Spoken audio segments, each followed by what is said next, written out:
Rough times for the baseball team that plays in the Boogie Down Bronx. The New York Yankees lost their sixth consecutive game, falling to their crosstown rivals, the New York Mets, 12-6 at Citi Field on Saturday afternoon. All right, so we're going to talk some Yankees baseball, find out what's going with them, what needs to change or changes that need to be made, and we're going to do that with my guy Hector Beauchamp.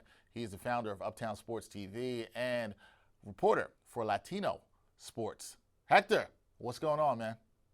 I'm trying to hold this together, Dex, but I'm here. Happy 4th of July to everybody that's out there. I hope everybody had a very safe and happy holiday over the past couple of days. Yes, sir. I hope you're having a good holiday week. And I would probably ask, but considering the Yankees now have lost the first two games of the series to the Mets, the Yankees fan holiday weekend not as joyous as they would like it to be. But as I mentioned, Hector, and you know this, team has lost 6 games in a row.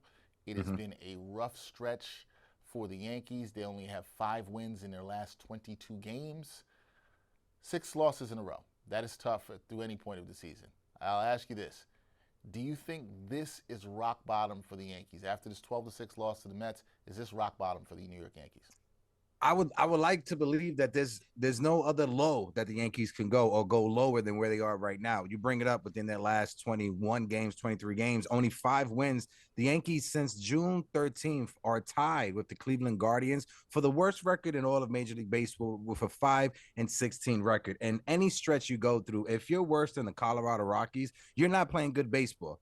And hopefully they could turn that around. But Dex, I think it all goes back to, I bring up June 13th, but like right after that Dodgers series, that's when Fernando Cruz got injured. He went on the IL, and then you saw the Yankees bullpen getting overused. Immediately right after that is when Luke Weaver went down. And since Luke Weaver has come off the IL, he does not look like the Luke Weaver from before that was pitching like an all-star, on his contract year before he hits free agency. So hopefully things turn around. The Yankees, they signed Jeimer Candelario to a minor league deal, but he's hitting 113. So I don't know. It seems like everything that could go wrong for the New York Yankees are going wrong right now, Dex. Listen, that's kind of what happens when you're in a bad stretch, right? When you're down bad, everything that could go wrong is going wrong. Is there something that's most concerning to you? Because you mentioned a lot of stuff there, right? You mentioned the hitting or lack of, say, of situational hitting at times that we've seen with the Yankees. You could also mention the bullpen not being as strong as it is. And then you saw on Saturday, Carlos Rodon, not a strong start. Yankee fans are getting frustrated with him. Is there one thing, maybe out of those 3 things, that's most concerning to you right now? I would say it's the little mental mistakes that are happening on the base path, or even when a player like JC Escarra, I love JC Escarra, but that catcher interference that happened against Toronto, that hurt us as well. So it's like the little mistakes that are happening. They say the baseball is always going to find you, right? The baseball gods are always going to find you when you're playing bad baseball, and that's what's happening right now. You saw in Game 1, the Yankees had a lead going late into the game, and then the bullpen gave it up, and then in this game today, the news came out with Clarke Schmidt being injured, Carlos Rodon, Aaron Boone tried to get an extra out or try not throw out his high leverage relievers and brought up a rookie who gave up a 3-run home run who extended the lead when Pete Alonso blew it out of proportion. So I don't know what can go right now. Hopefully something does, but the way that the New York Yankees are playing right now, I don't think any Yankee fan is confident in this team. Their confidence not strong among the Yankee fans right now. And you mentioned Clarke Schmidt. News coming out today, likely to be headed for Tommy John surgery.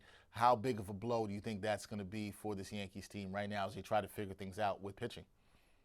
A big blow, right? We are already dealing with a season that has no Garrett Cole, right? You throw on top of it Clarke Schmidt, who was probably having his best season in the big leagues. His last 3 starts, you saw something really special from Clarke Schmidt. But then all of a sudden, this from his last start, he left the game early. He got scratched, and now the news comes out that he's going to have Tommy John surgery, and it's a major blow to a starting rotation that's trying to piece it together. You saw Marcus Stroman in his second start, and he looked pretty solid. He looked pretty solid his first couple of starts. But if you're relying on Marcus Stroman to save your season or to take your team into a deep playoff run with the way that he has pitched, and this is no shade to Marcus Stroman, this team needs to go out there and address the starting rotation. I know the Yankees next week are going to have Cam Schittler, their top prospect. I think he's ranked 87th in all of Major League Baseball, making his debut against the Seattle Mariners. So hopefully they can find some lightning in a bottle when it comes to Cam. All right, they need some spark there in the starting rotation. The reason why they need it, we saw this on Saturday against the Mets. Carlos Rodon, 7 runs allowed in this one. Where are you with him as the starting pitcher right now? Some frustration with him among the Yankee fans, which has always been an interesting relationship. Started off this season strong, but not so good lately. Where are you with Rodon? When you look at Carlos Rodon, and this is what gets me frustrated when it comes to the Yankees or just the analytics when it comes behind the New York Yankees. We've heard it from Brian Cashman. We've heard it from Aaron Boone that this team relies heavily on the analytics. And when you look at the numbers, you could split Carlos Rodon's season in two. One, when JC Escarra is behind the plate and he's and his catcher, and the other one when Austin Wells is behind the plate. When Austin Wells is there, Carlos Rodon ERA is well over 4.5. When he has JC Escarra behind the plate, I don't know what it is. I don't know if it's their communication, but when the two Cubans are together, Carlos Rodon ERA is below 3. So if the Yankees analytics is seeing that, but they're still going with Austin Wells with Carlos Rodon, that's what frustrates me desperately, because this team loves to preach how they have one of the best analytic departments that are out there. But when you have something that is right in your face, just like DJ LeMahieu playing poor defense at second base, when that's right in your face, you're making excuses and you're just wanting to prove everybody that you're smarter when the analytics and the stats show you something different.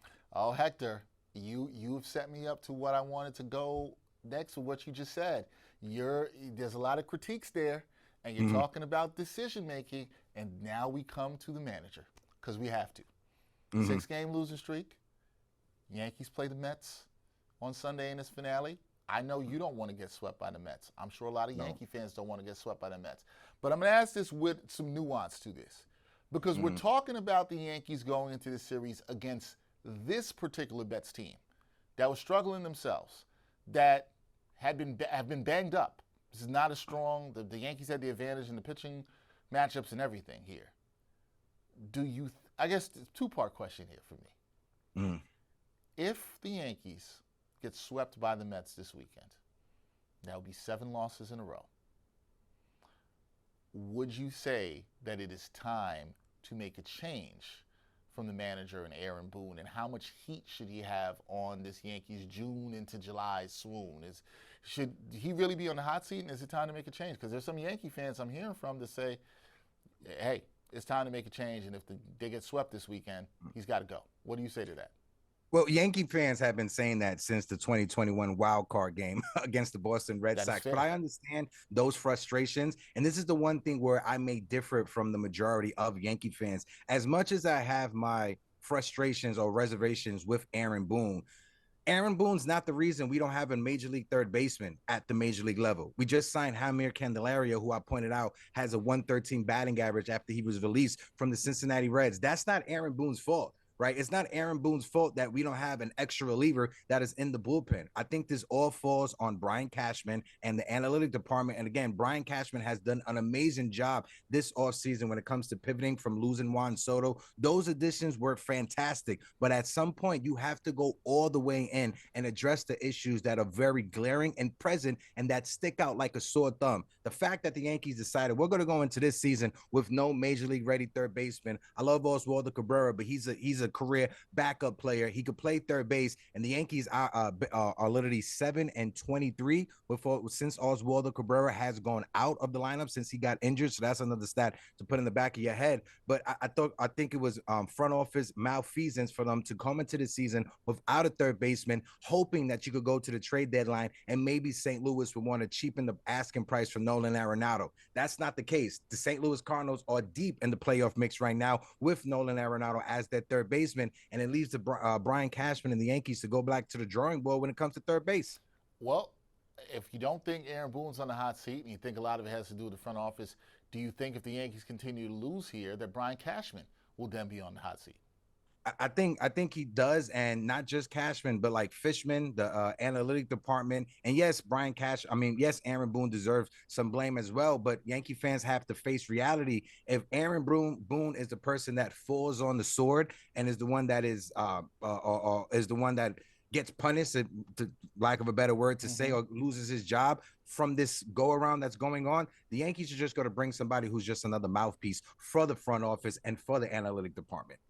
Well, that's never the answer. A lot of blame, I guess you can say, to go around, and things might get hotter if the Yankees do not win on Sunday against the Mets. 12-6 loss to the Mets at Citi Field on Saturday. That is Hector Beauchamp. Check him out. Uptown Sports TV, also Latino Sports, does a great job covering the New York Yankees as well too. Hector, always a pleasure to talk to you. I hope your holiday weekend gets a little bit better and things are not so bad in the Boogie Down Bronx. I hope it does as well. And hopefully this is one thing Yankee fans can take away, and I'm going to make this real fast. Yeah. Since Brian Cashman has taken over for the New York Yankees, 1997, 1998, when he took over that position, the Yankees were valued at $800 million or $900 million. Right now in 2025, the New York Yankees are well valued over $8 billion, and Brian Cashman has been a part of that. Yankee fans may not care about that, but you know who cares about that, Dexter? The people who are on the board of directors, the people who write the checks, the sponsors and everything like that, they care about that. So for fans, we only measure success by championships. But you got to understand, baseball is a business, and the Yankees measure success by the numbers and the commas. And that's what Brian Cashman has brought them over these years, numbers and commas. Yeah, fans want those World Series titles, though. You know that for sure. I know you don't want that yourself. Appreciate it, Hector. Thank you, man. Appreciate you.